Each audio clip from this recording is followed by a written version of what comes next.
Krishna Krishna Utale Sri Bhakti Vedanta Swami Vikrita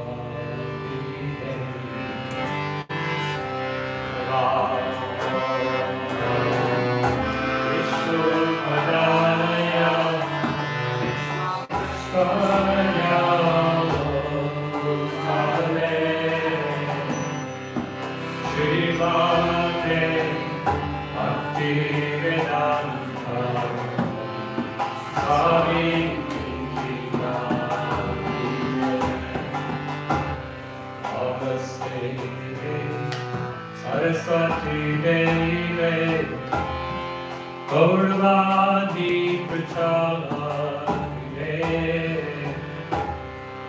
Vishesha Sunyavadi Astacha Deshatari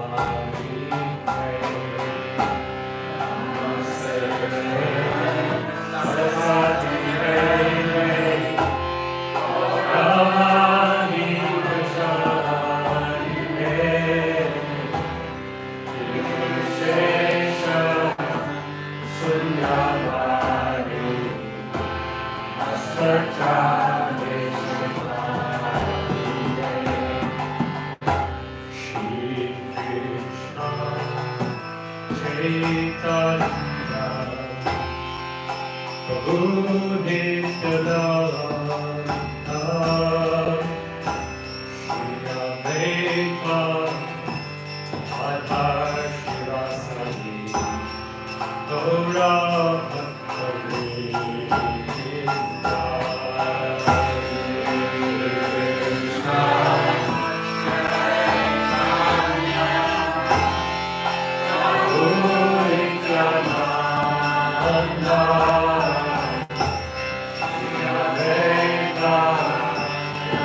Krishna,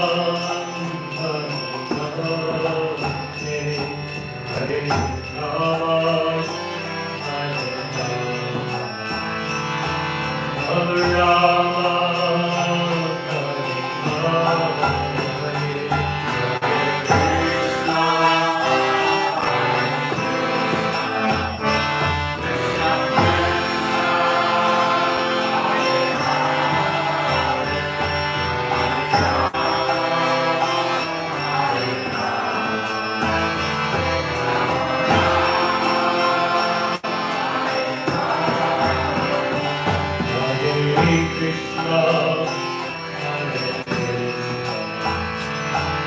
Krishna Krishna, Hare Hare,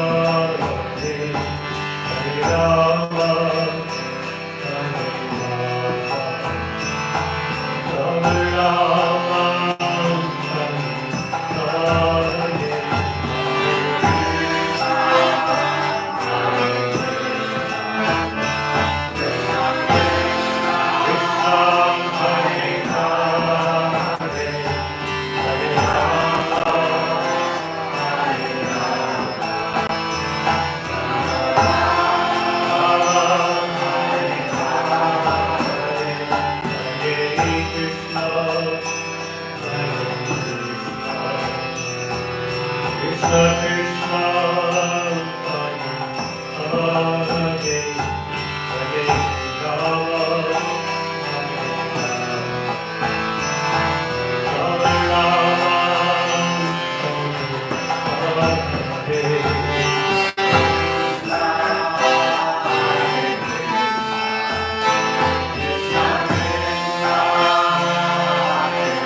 Krishna Krishna,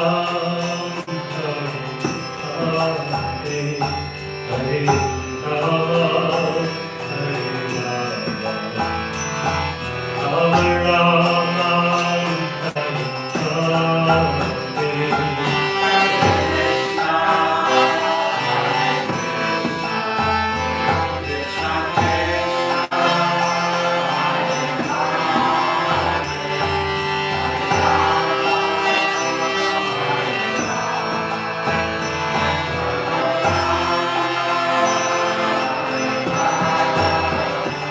Hare Krishna, Hare Krishna, Krishna Krishna, Hare Hare, Hare Rama, Hare Rama, Rama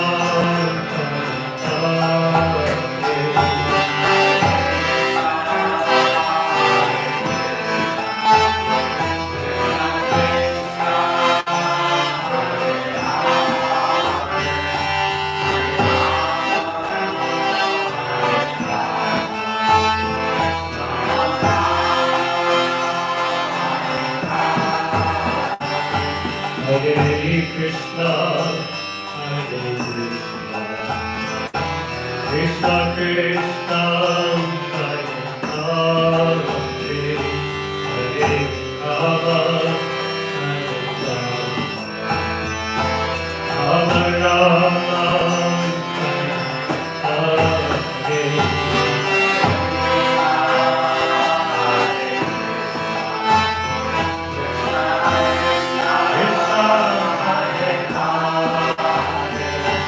Hare Rama,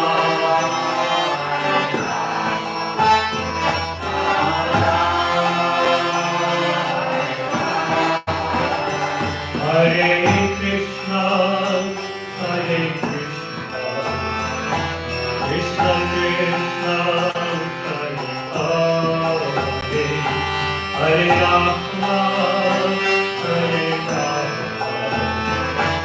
Hare Rama, Hare Krishna, Hare Krishna, Krishna Krishna,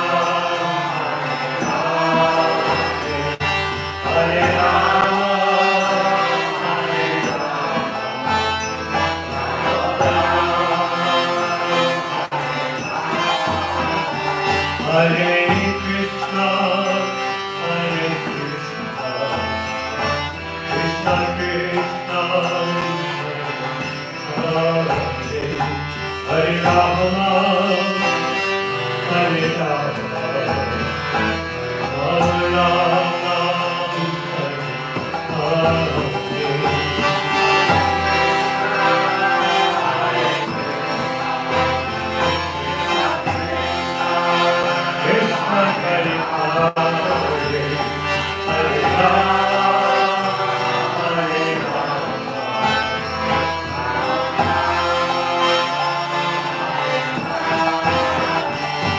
Hare Krishna Hare Hare, Hare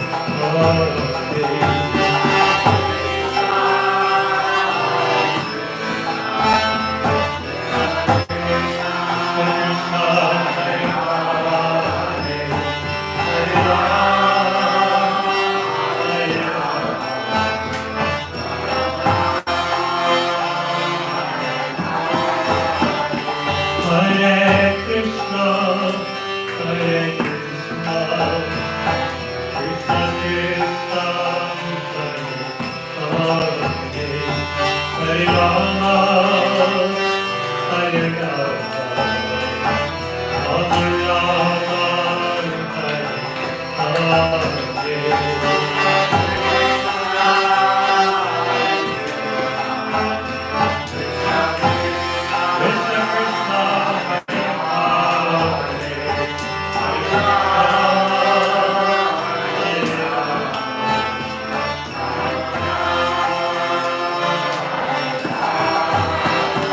Hare Krishna, Hare Krishna, Krishna Krishna, Hare Hare Rama, Hare Rama, Rama Rama, Hare Hare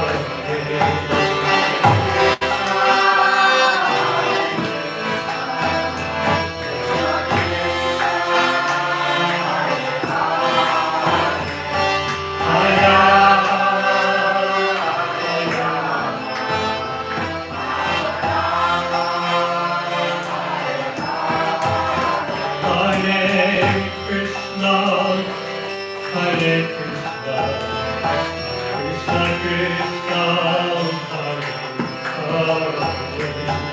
Hare Rama, Hare Rama, Rama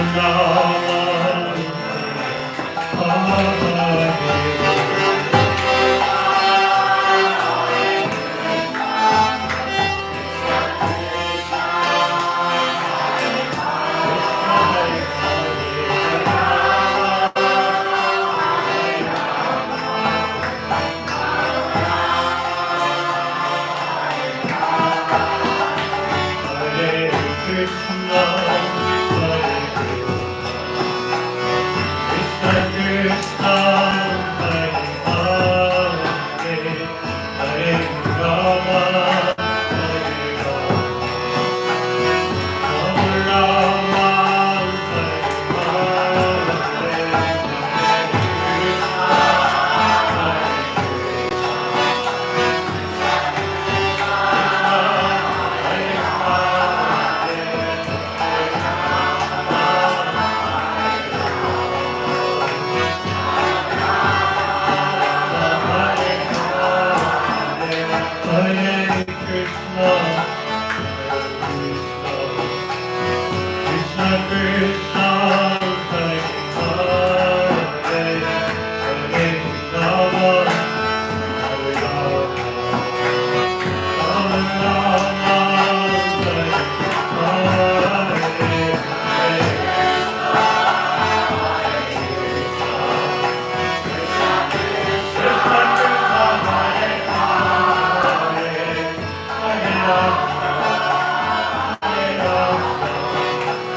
Hare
Welcome everyone. Thank you so much for being here for our weekly Bhagavata Sravana program for all of you.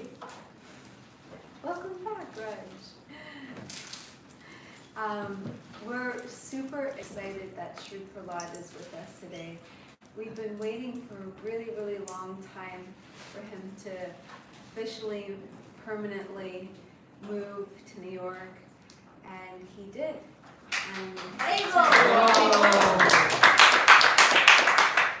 September 5th, right?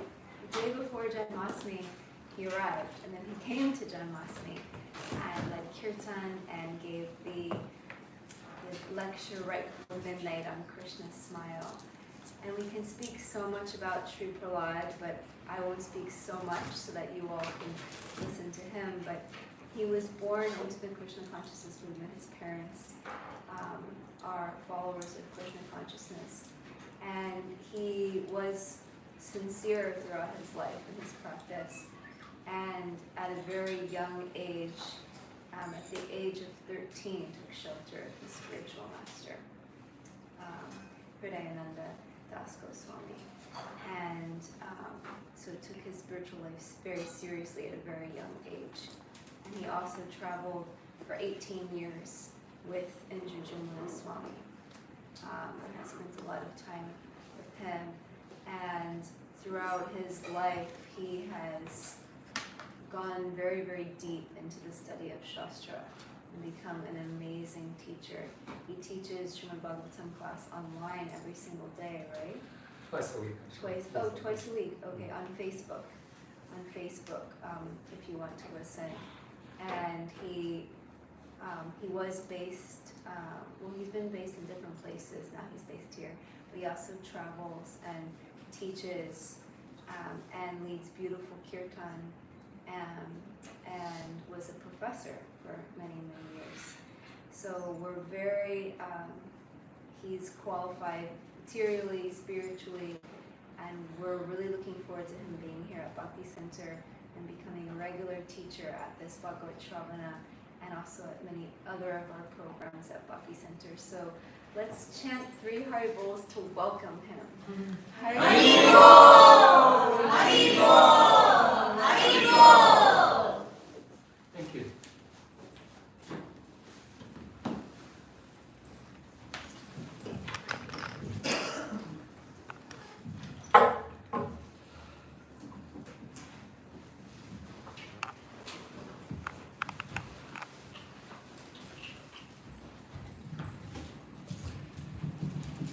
Good afternoon. It's an honor, well, not quite afternoon yet.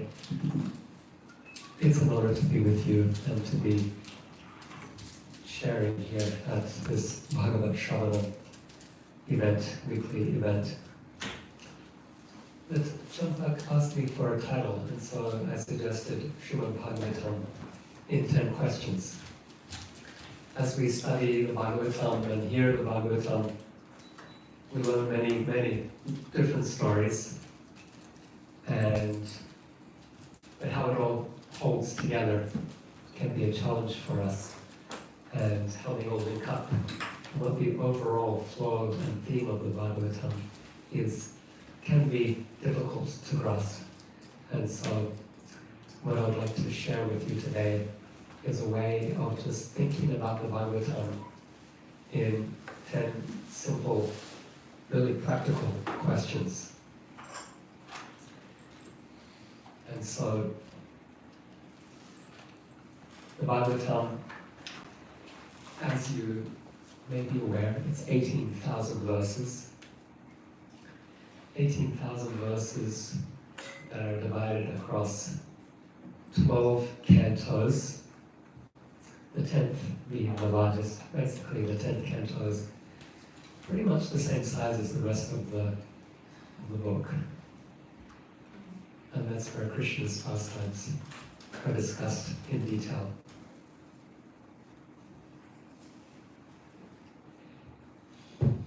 Our acharyas are described as the Goswamis of Vrindavan, for example, Nara Shastra Vicharane Puripuro Sadharma Samstapako. They knew all the scriptures, they knew the essence of the scriptures, and there's a common metaphor used as in holding all the scriptures within the palm of their hand like an acorn. We don't have the language of our acharyas. They're deeply versed in the language of the Bhagavatam and in the Vedic scriptures. Neither do we have the time in our busy lives, especially here living in New York City. It takes a lot of energy just to survive. Finding time for deep study is a real luxury. Getting some time on a Sunday to come to Bhagavata Sravana, we can deepen our understanding.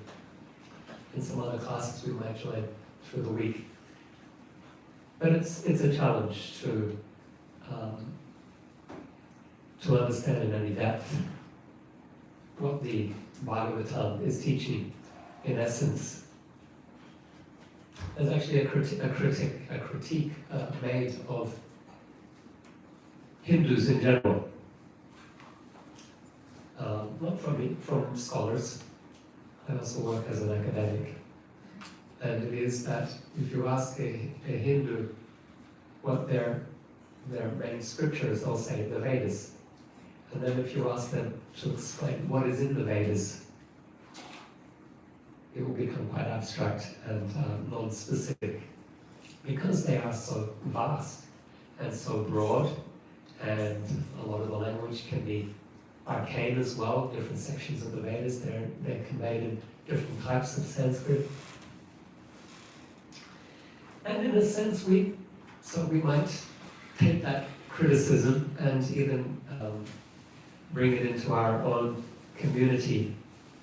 If we're asked, when you study the Bhagavatam, what is in the Bhagavatam? We could explain a few stories, maybe particularly from the first canto, where the Bhagavatam story is set up.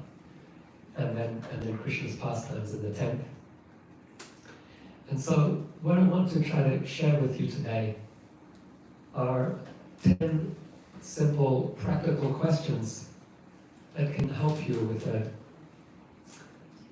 broader understanding of how the Bhagavatam develops and flows.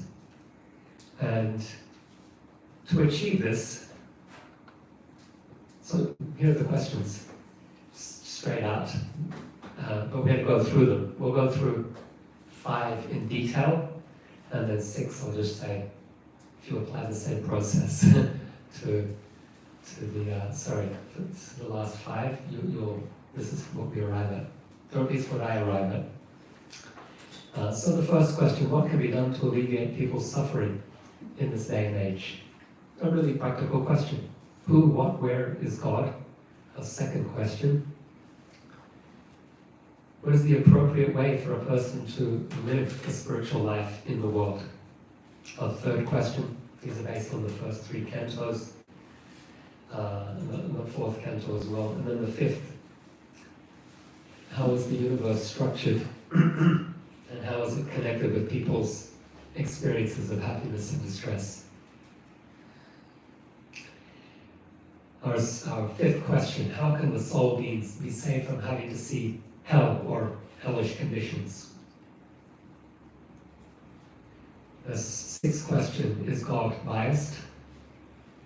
Is he prejudiced? Does he favor some and that way discriminate? Privileging some and then causing others undue suffering. 8, is God concerned with the world? That's our 7th question. 8 is, what is the Ramayana and the Mahabharata? I guess that's the least practical question from all of these. The other questions are very practical, but that was the best way I could summarize the 9th canto. The 9th question, who is Krishna and what are his teachings? Based on cantos 10 and 11. And finally, does material existence come to an end? Another really practical question. So how did I arrive at these questions? Where are they from? How are they extracted from the text? And how do they represent the topics of the cantos that they are associated with? That's what we're going to spend the rest of our time on today. The remaining 45 minutes.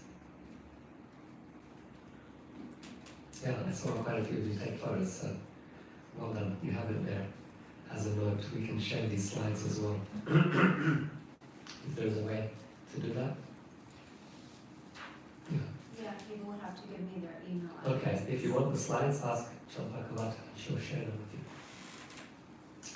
Alright, so how I arrived at these questions, and once again, these questions are not fixed. This is what I arrived at through my own study. If you have deeper insight or feedback, this is a work in progress for me over quite some years.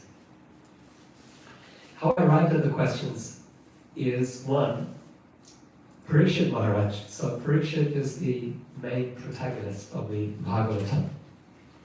His name means, who can say what Parikshita means? Rebirth, like you said earlier. Say that again, sir? Rebirth. Rebirth, yeah, okay, no, actually, no. Test. Thank you for trying, yeah. Test. To test, yeah, Parika. In Bengali, Parika means test. I went to school in India, particularly in Bengal, and when the test period came, everyone was in some anxiety. So one translation would be to test, good. Any other thoughts on what Parikshit means? Questions? To question, yeah, excellent. So the test is based on questions. So generally, Parikshit is translated as the inquirer, or the one who asks questions. And he's asking questions throughout the Bhagavatam. He's asking his teacher, Sukadev. The first image here. That's the king Parikshit kneeling before his teacher Sukadev. Sukadev, a great sage, and Parikshit, the emperor of the world. So he's asking questions all throughout the Bhagavatam. I would love to count how many questions he asks. It would take a lot of time. And it could be done, but it would take a lot of time. And I've tried to find if someone else has done the work for me. I haven't come across it yet. If any of you have, or do, let me know, because that's a curiosity that I hold. How many questions does Parikshit ask in the Bhagavatam? They would be,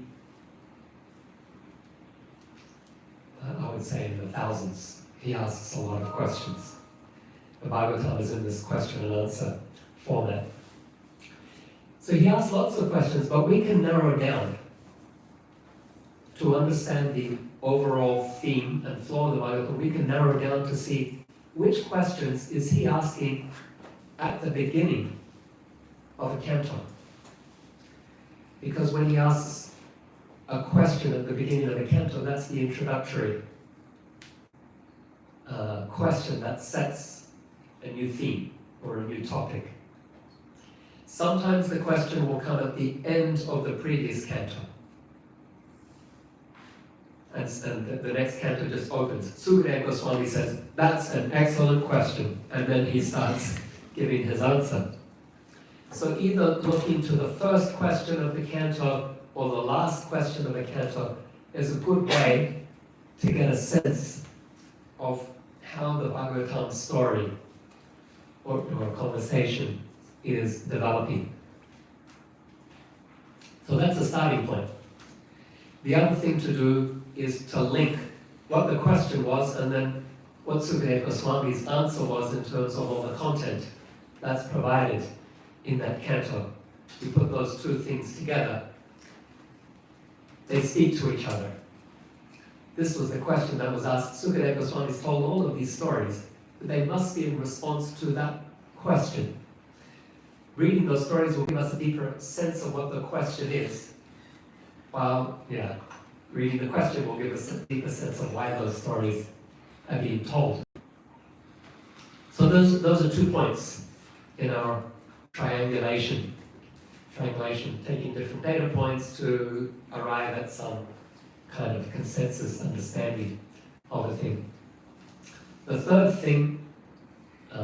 point is trying to translate these questions or concerns into contemporary language or into contemporary concerns that really resonate with us, the existential questions of our time. If we go back to these 10 questions, they're all really practical. These are the burning questions of human existence.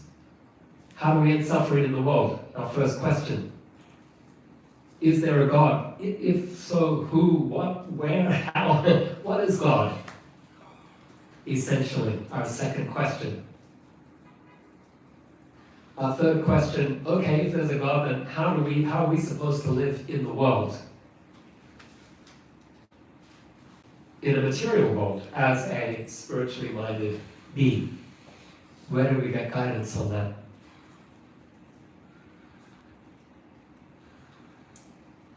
And then what is the world itself? How is it structured? What is it about? So that's the process. And I'm going to unpack this process for the first 5 questions. The other 5, we'll give you the questions again. We'll come back to them and you can do your own work to understand how the process works. Or maybe it's another class on another day. So let's look at the first question then. In the beginning of the first canto, Canto 1, Chapter 1, verses 9 through to 11. The sages of Naimisharanya. These sages have arrived at a very sacred place called the forest of Naimisharanya forest. It's the unblinking forest Naimisharanya, Adani means forest, Naimisha, not blinking. Their eyes are open, they're awake to the world, they're awake to divinity, they're awake to their spiritual existence. They are awakened souls or enlightened souls. And in their gathering, they ask the most exalted among them, Sutta Goswami. They say, being blessed with many years, explain to us in an easily understandable way what you have ascertained to be the absolute and ultimate good for people in general. In this age of Kali, that was just beginning at the time of their gathering. So the purpose for their gathering is they're worried, they're concerned about the approaching epoch or age of quarrel and hypocrisy. So in this age, people they have short lives, they're quarrelsome, they're lazy, misguided, unlucky, and disturbed. Describing our time.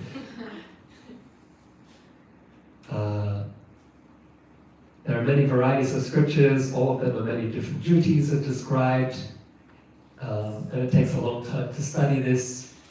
Therefore, please select the essence of all the scriptures and explain it for the good of all people.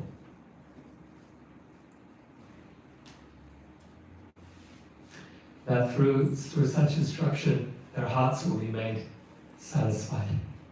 That's their question. That's why they've gathered. And that's the context for this particular telling of the Bhagavatam. If you analyze the Bhagavatam, the first 3 cantos describe 5 different tellings, 5 different narrations of the Bhagavatam. Even right now, this is a telling of the Bhagavatam. And the tellings of the Bhagavatam have been taking place through time. At that particular telling, it was the beginning of the age of quarrel and hypocrisy, Kali. And their purpose for this assembly was that they were concerned about the well-being of human society. And so they're asking Sutta, how can we help? How can we help? How can human society best be helped in this approaching time? So the rest of the Bhagavatam is the answer, but here's an essential answer that he gives to that question. Krishna Swadharma Bhagate Dharma Janadi Visaha Kalo Nastadrisham Esha Puranarko Dunodita. This Srimad Bhagavatam or Bhagavat Purana is as brilliant as the sun. It has arisen just after the departure of Krishna to his own abode, accompanied by religion, knowledge, etc. People who have lost their vision due to the dense darkness of ignorance in the age of Kali shall get light from this Purana. So the answer to their question is that people in Kali Yuga can be benefited. They can get guidance. They can get peacefulness and satisfaction in their hearts by taking shelter of the Srimad Bhagavatam. It is like God himself. Krishna has departed, so one sun has set, but a new sun has arisen. The second sun has arisen. After the setting of the Krishna sun, this Bhagavatam sun has arisen, and it will give light to the people in this dark age.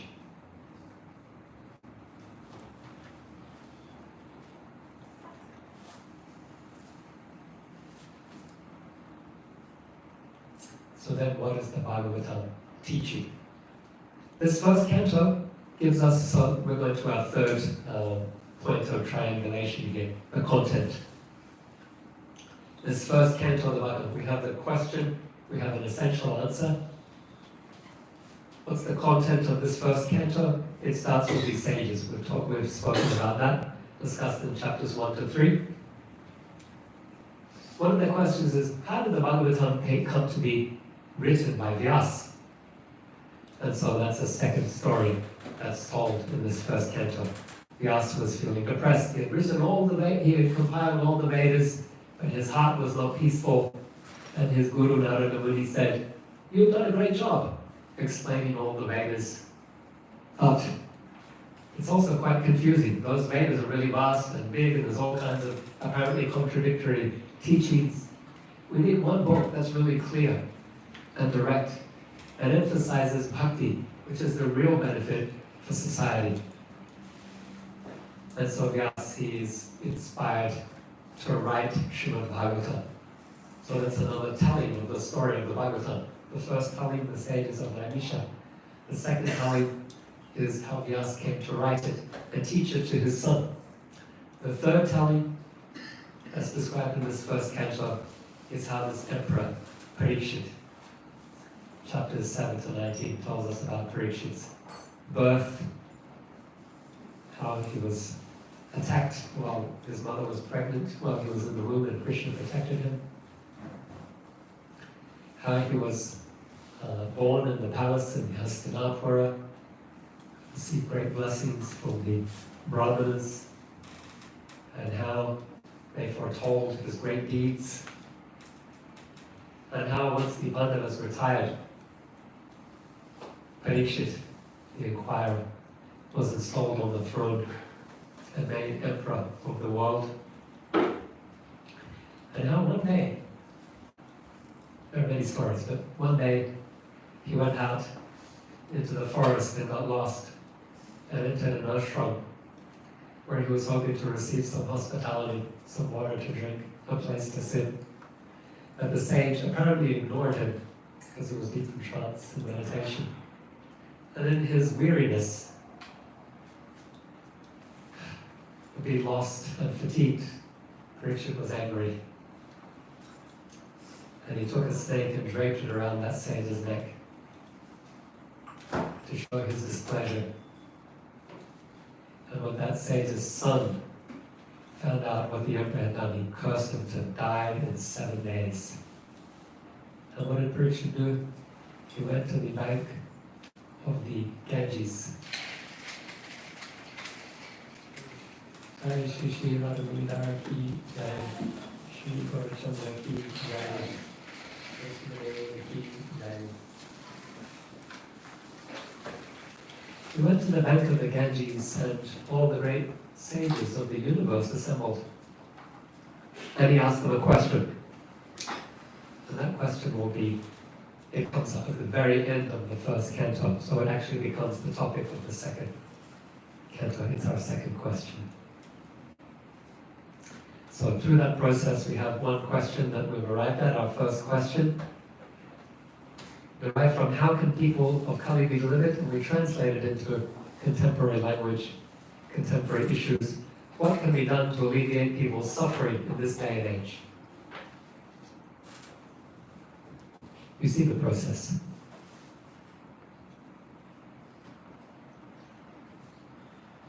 That question is the topic of the Bhagavatam as a whole, and we could say derived from the first canto specifically.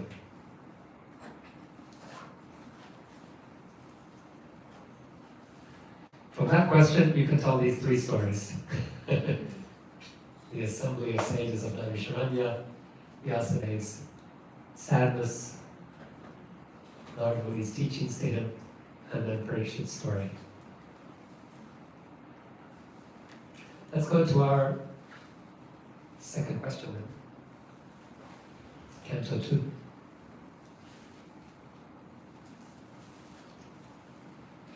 Canto 2.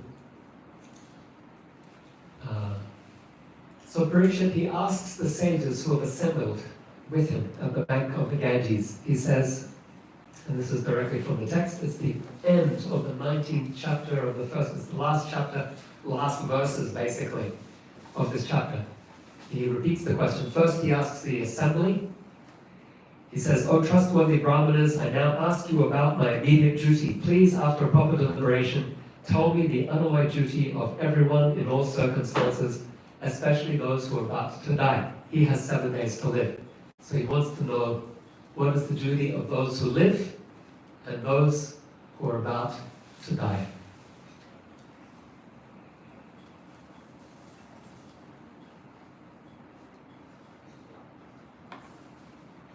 When he asks his question, to the assembled sages, and everyone's there. Vyasa's there, Narada's there, Parasara, like any Angira, Pulasya, any great sage that you've read about in Vedic law, they're there in that assembly. Even like Parashuram, it's the most incredible assembly of the greats of Vedic law. So he asked the question to them generally, but then as he asked the question, one personality arrives. It's very interesting, because these sages that have assembled, they are ancient, but the personality who arrives is young. He's just 16 years old. They are well versed in the old Vedic law, but we have this 16-year-old youth who's very handsome. He appears, and the way his features are described and his personality, he's very beautiful. He's not dressed, he's totally detached from the world. He doesn't even care to dress himself. Children are following him, village people are following him, mocking him, making fun, but they're also very attracted to him. And this is also really telling, because the sages who have assembled, they are ancient and they know the old ancient Vedic law. Sukadev is young and youthful, and he's going to give a new teaching for our time. Not different from, but he's going to explain it in a fresh way. And the way he's going to explain it is attractive even for children and simple village people who are following him. And so there's nice symbolism in the arrival of this youthful sage, who all the old sages, even his guru, even his father, they all kind of elevate him. He's the right person to answer this question for this time. So Parikshit's question to him then, when he gets elected as the speaker, Parikshit repeats his question. Please tell me what a man should hear, chant and remember and worship, and also what he should not do. Please explain all of this to me.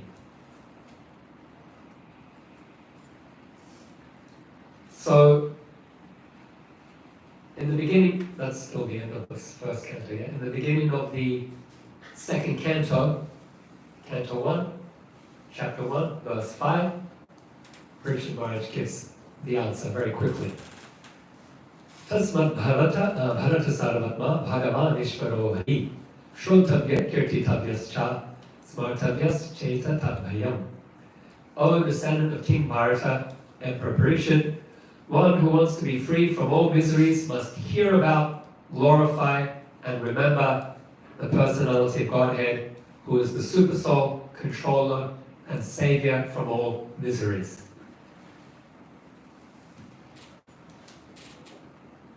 So what is the duty for people who live and people who will die or about to die? It's to love God. And so the second canto then is answering the question, who is God? Let's look at the content.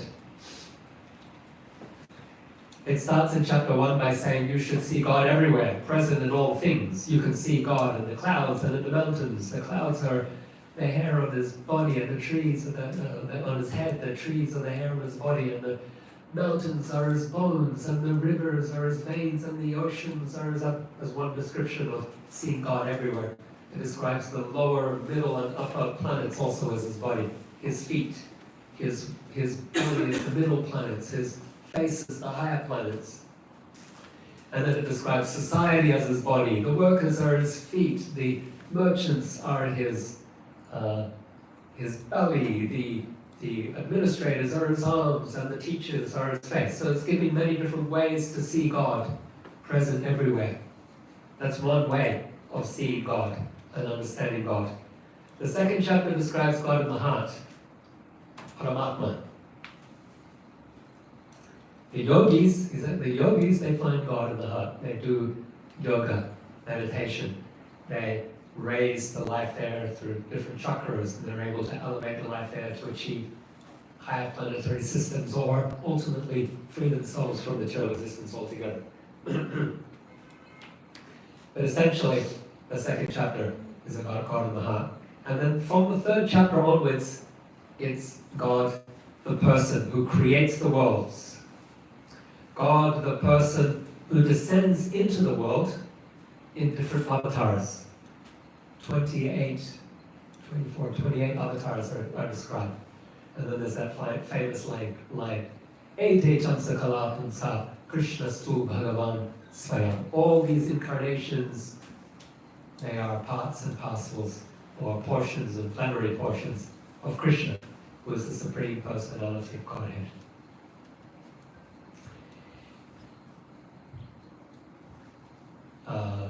God is also described as the source of knowledge, so that another telling of the Bhagavatam is described from ancient times, when Brahma, at the beginning of creation, received knowledge from God himself.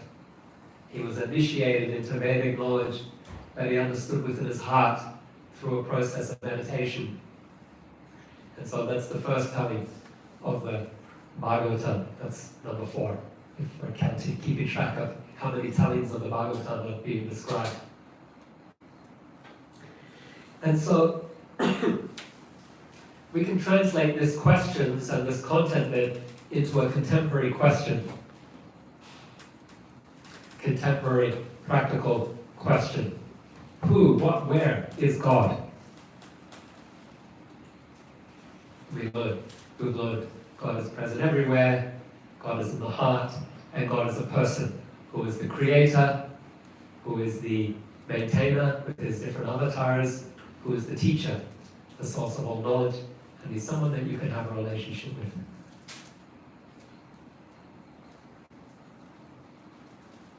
Is this exciting? Yes. Yeah, great.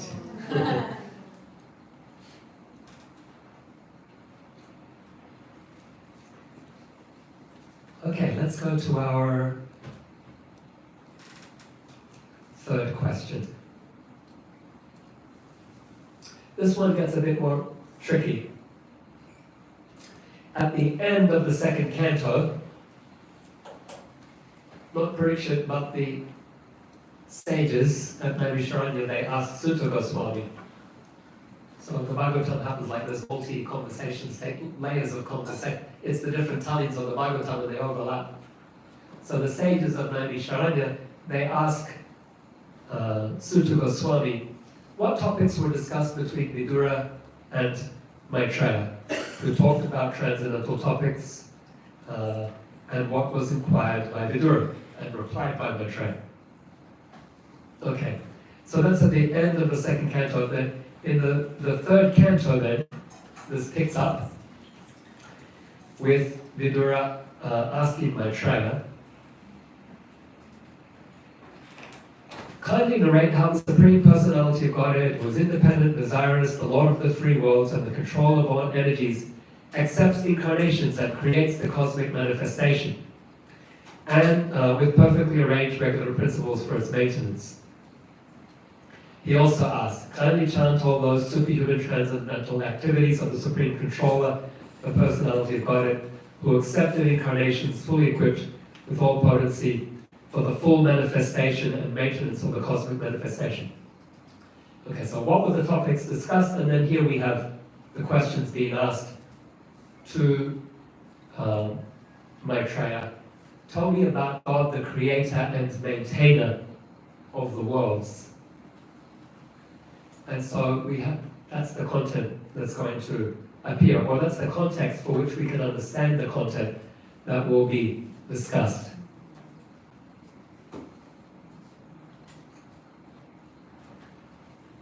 So there are, the end of the fourth canto doesn't start with a question, and the third canto doesn't end with a question either. It's a continuation. There is no new question. So these two cantos, third and fourth, basically they're continuing the same story. And it's a story of the beginning of creation and humans, mankind, in creation. And so, yes, it's Vidura and Maitreya's conversation, But then what they talk about is creation, but it's beyond Vishnu created the world. It's Vishnu created the worlds, and Brahma was given the task of populating the worlds. And Brahma did that. Chapters 8 to 12. And then Brahma had sons and he had daughters, and he instructed his sons to further populate the worlds, and he told his son Manu, and Manu is the key person here, he told his son Manu and Manu's wife Satarupa to rule the world. Manu, mankind, they're actually related. Manu is the father of humankind, and he gives the law books for humankind, the Manu Samhita. So he's a key figure, and basically Cantos 3 and 4 are describing Manu's descendants, beginning with his daughter, Devahuti. So Manu and Satarupa, they have 5 children. The daughter, Devahuti, marries a sage named Kardama. So their story, their marriage and their interactions are described. They have a son named Kapila. So the second part of the third canto is Kapila teaching. Teaching his mother transcendental topics that she didn't learn from her husband, because she says, after he leaves, she says, I was so busy being a wife, so to speak. You can say it like that. I was so busy being a wife, I never asked your father to teach me transcendental knowledge. Now can you teach me? And so Kapila becomes a teacher to his mother, and they discuss yoga, and essentially they discuss bhakti. I have Kashyapa here, that's wrong, it's Kapila, it's Kardama. Canto 4 continues with the stories of the children of Manu. So there's his daughter is Devahuti, but then there are other daughters, and there are sons as well. So the son is Uttanapad. Uttanapad has a son named Dhruva. That's a whole great story. And then their descendants are Vena and Prithu and Chinabahi and the Prachetas. So that carries us through Canto 4. And so we can come back then to looking at that content. We can ask the contemporary question.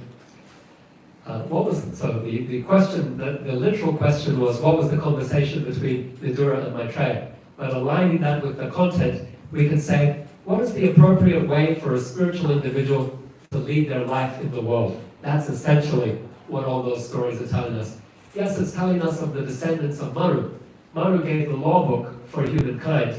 And all those stories of Manu's descendants are stories of sons or descendants who live well, righteously, and unrighteously. So look at these pairs, right? Oops. It's Daksha and Shiva. It's Uttanapad and Dhruva. It's Veda and Prithu. It's Prachinabarhi and the Prachetas. If you know the stories of the Bhagavatam, you'll see these nice contrasts. And something interesting, actually, the older person in the relationship is usually wrong, which is curious. It's turning things on its head. Sukadeva is youthful, and he's giving a fresh teaching. And in these stories, it's the younger, it's Dhruva who knows better than Uttanapad. It's Shiva who knows better than his father-in-law Daksha. It's Prithu who is right, as opposed to his father Veda. And it's the Prachetas who are in the right, as opposed to their father Prachinabarhi. It's interesting. An interesting juxtaposition that the Bhagavatam gives us here. So the question, we can bring it back to that, looking at the question, looking at the content, and say, what is the right way to live in the world? If you're a spiritual person living in the material world, what is the right way to live? And these stories of the third and particularly fourth canto are giving us the examples. this one was right, this one was wrong. And there you are, there you have your contrast, there's your lead. Okay, so we come now to the 5th canto.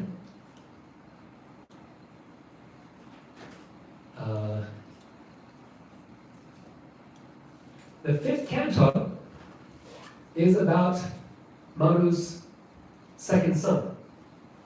That's the linking. So remember, 3rd canto, Manu and Satyarupa, they're a couple, they're directly from Brahma.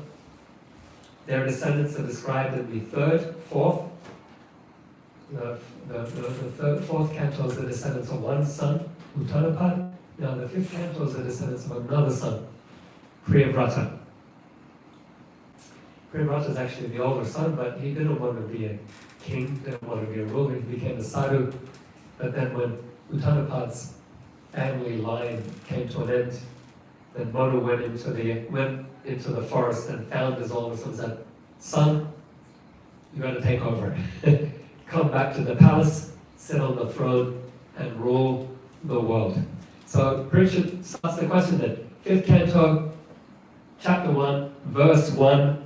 O great sage, why did King Priyavrata, who is a great self-realized devotee of the Lord, remain in household life, which is the root cause of bondage and karma, and which defeats the mission of human life? And then in verse 4 he asks, O great Brahmana, this is my doubt. How was it possible for a person like King Priyavrata, who was so attached to wife, children, and home, to achieve the topmost infallible perfection of Krishna consciousness? So this canto is about Priyavrata. That's what we know from the question, right? The story of this canto, it's about a king named Priyavrata. And the link is, he was the son of Manu, described in the 3rd canto, where creation was described, and Manu was given the responsibility to rule. Well, here's his first son, who's been called back to the forest to rule. And what does he do? He divides the universe, or he divides his kingdom into different sections. At least the middle universe where he rules, he divides it up into 7 islands, 7 continents, I'm not sure, but 7 islands, the Bhagavatam mentions. And in the process, the Bhagavatam describes to us, upper, middle, and lower universe. So in describing the story of Priyavrata and his descendants, the 5th canto gives us a description of the structure of the universe. There's a middle universe where we live, the middle earth, we're the middle universe. Then there's a higher realm of the universe where elevated beings and demigods and other pious souls reside. And there's a lower universe where impious souls are sent, and the hellish realms are there as well. So this is the basic description that we get from the 5th canto. Anyone who's read the Bhagavatam, we say 5th canto, and what comes to the mind is the structure of the universe.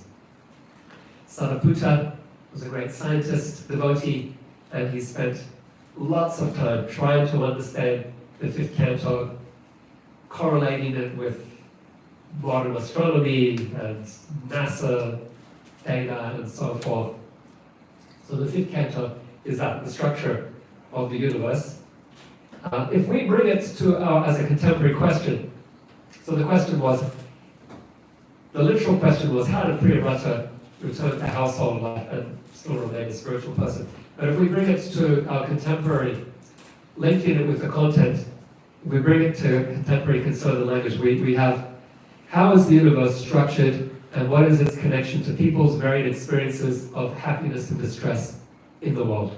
Because those who are pious go to higher realms, those who are impious go to lower realms.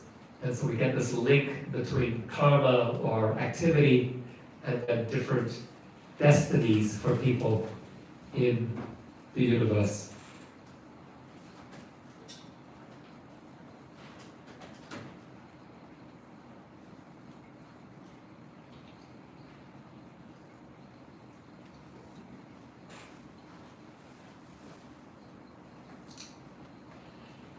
And so, there we are. We have,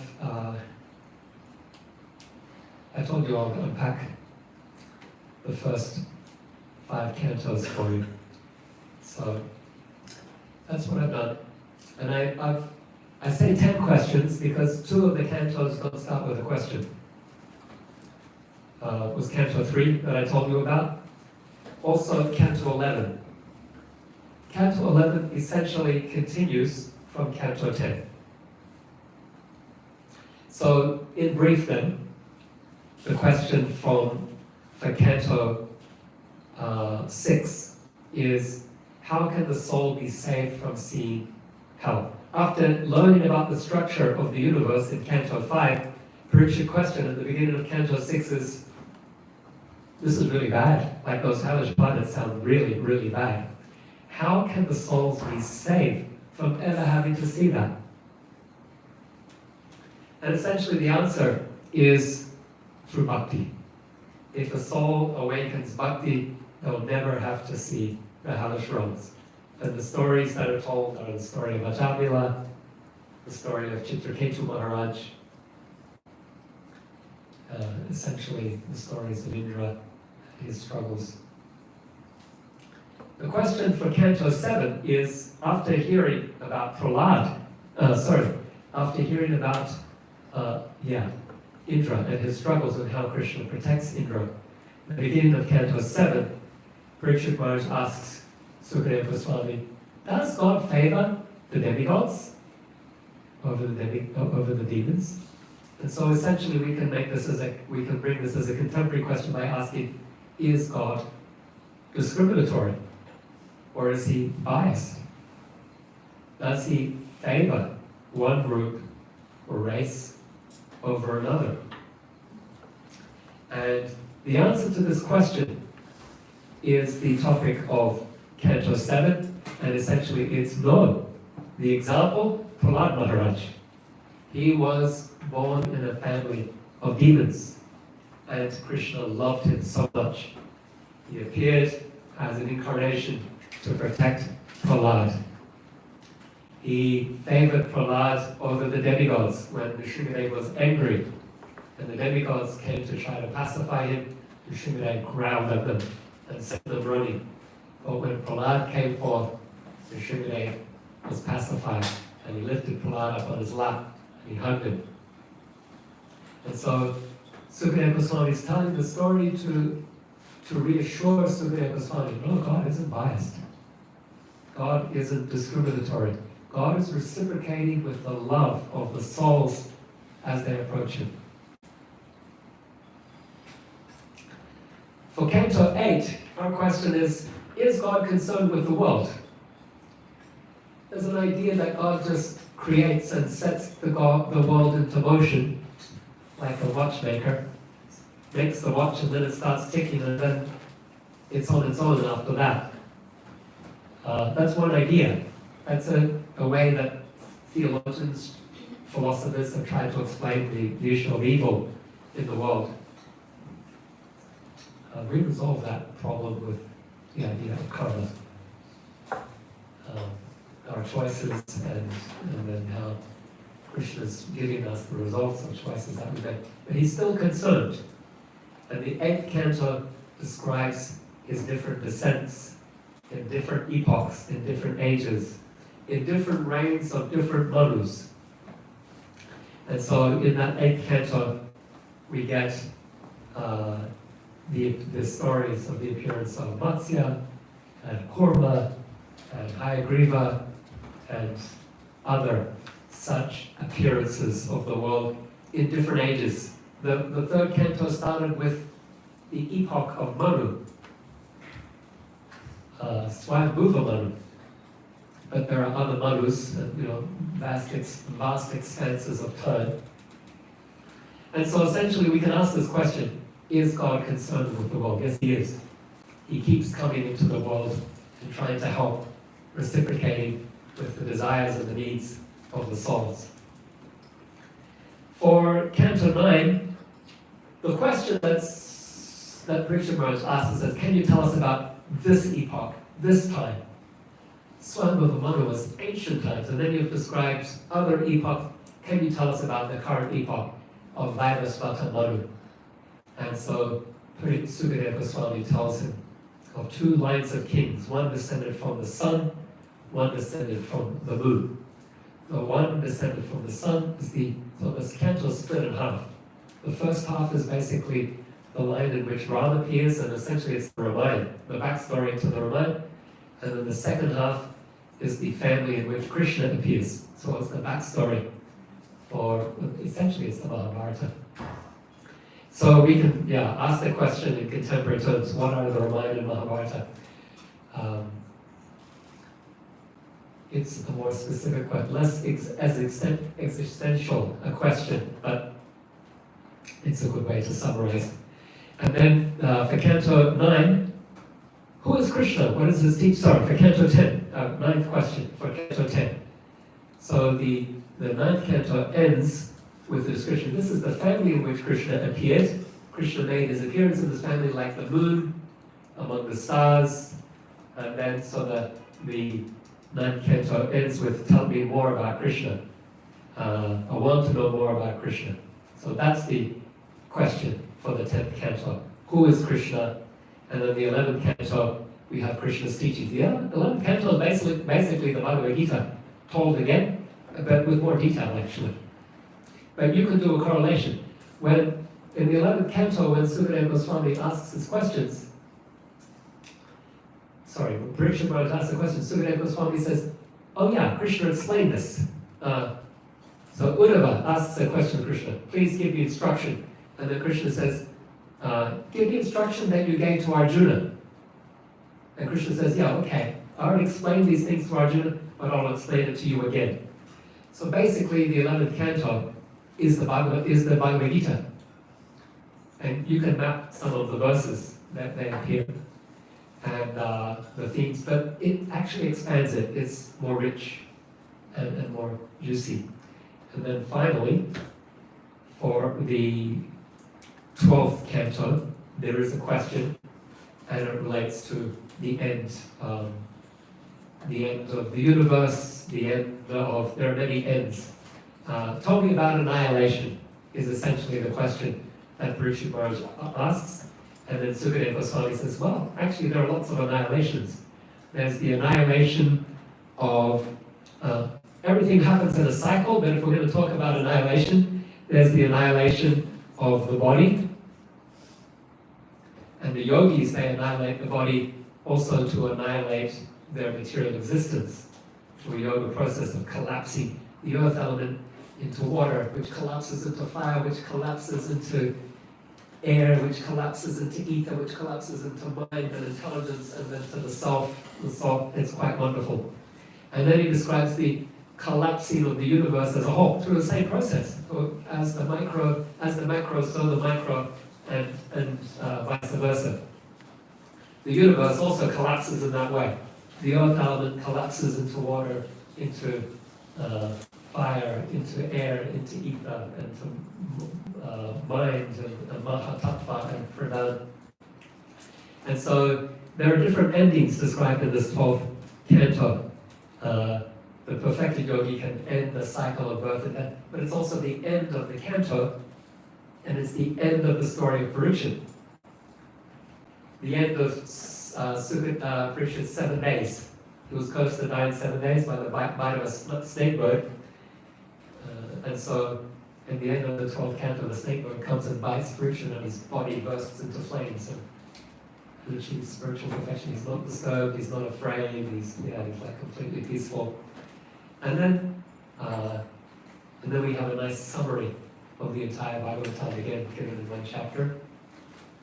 And so this is the book of endings. But essentially we can ask the question, does material existence come to an end? And that's how we summarize that. So there we are. We conclude 10 questions for understanding the Bhagavatam. Thank you very much.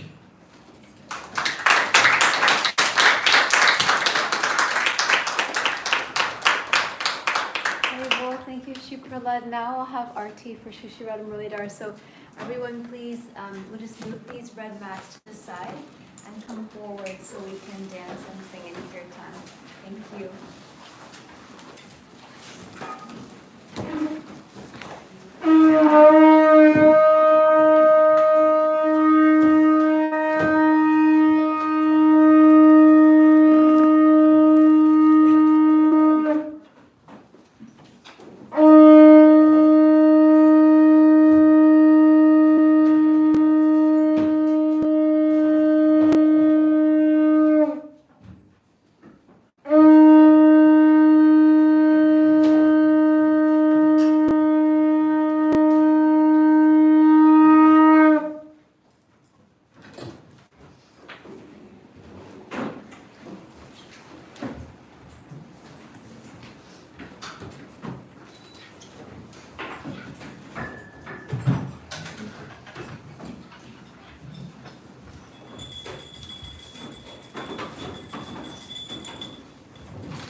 Namo Vishnu Padaya Krishna Prestaya Bhutale Srimate Bhakti Vedanta Swami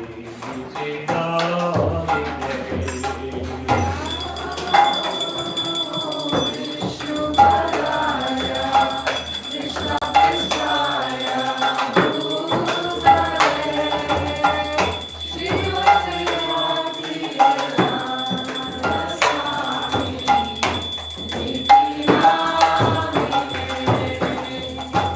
Namaste Saraswati Devi Gauravaani Prachadite Nirvishesha Sundavadi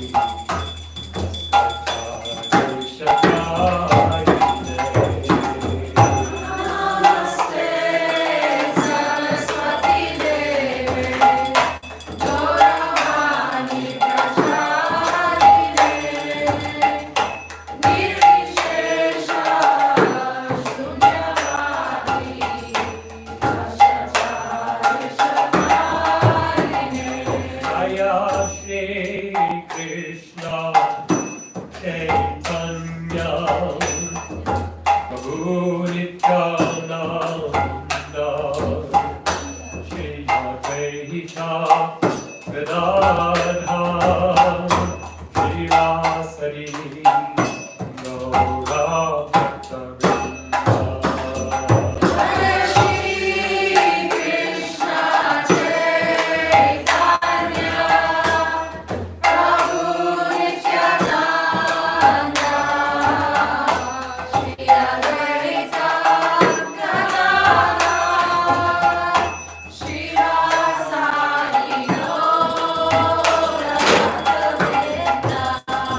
Jaya Shri Krishna Chaitanya Prabhu Nityananda Shri Advaita Gadadha Shri Vasari Gaura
Hare Rama, Rama Rama Hare Hare. Hare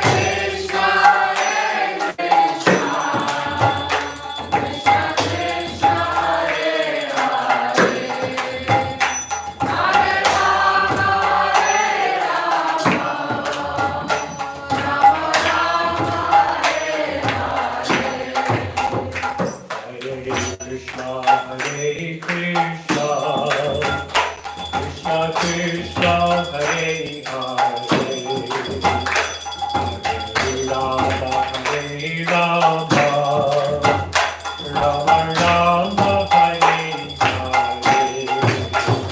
Hare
Asto Tarasata Shishiva, Abai Charanara Vindavakti Swami Shri Prabhupada Ki, Shri Sanatan Bhattaramana, Shri Jivagopal Bhattadaswarana, Sargoswami Prabhupada Ki, James Gaho, Shri Krishna Chaitanya Prabhu Nityananda, Shri Advaita Gadadhara Shri Vasadi Gaur Bhaktavinda Ki, Shri Radha Krishna Go Gopinath, Shamakun Radha Kun Giri Govardhan Ki, Ganga Devi Ki, Yamuna Devi Ki, Bhakti Devi Ki, Tulsi Maharani Ki, Ram Sankirtan Ki, Arvanavari Dham Ki, Rajabhumi Shri Vrindavan Ki, Shri Radha Muridhar Ki, Shri Gaurachandra Ki, Srila Prabhupada Ki, Samaveta Bhakta Vrinda Ki, Nitai Gaur Premanandi.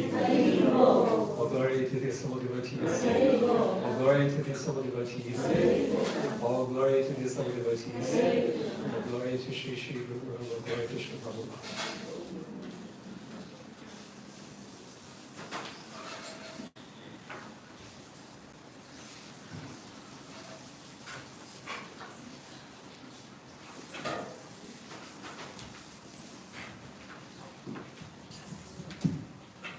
Namaste Narasimhaya. Namaste Narasimhaya. Prahlada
Bhagavan ki Bhagavata Sravana ki Sri Prahlad ki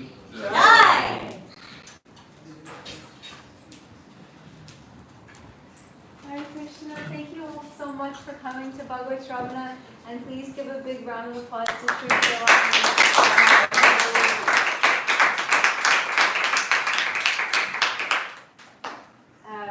We're really, really looking forward to having him be a regular speaker at this program and in Bhakti Center in general. A few announcements before everybody goes to Prasadam. Keshwar Maharaj is coming to New York, and he will be giving a special Bhakti Life program this coming Friday, September 15th. So please come for that. That'll be at 6:30 p.m. here in the temple room. And on September 13th, which is Wednesday, we'll be having a special Prabhupada meditation program with Brajavihari Prabhu. And on Thursday, September 14th, a special Srimad Bhagavatam class in the morning with Brajavihari Prabhu. And then next week's Bhagavata Sravana speaker is... Oh, well, I'm trying to find someone, but if I can't find anyone, I'll be giving class. So,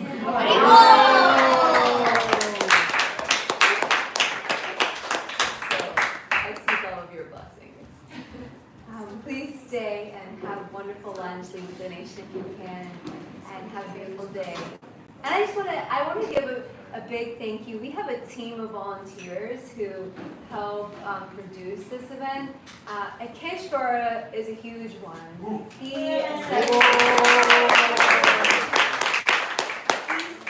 the temple every week without fail. And Amish, here, Amish, raise your hand. He also helps. And Sush.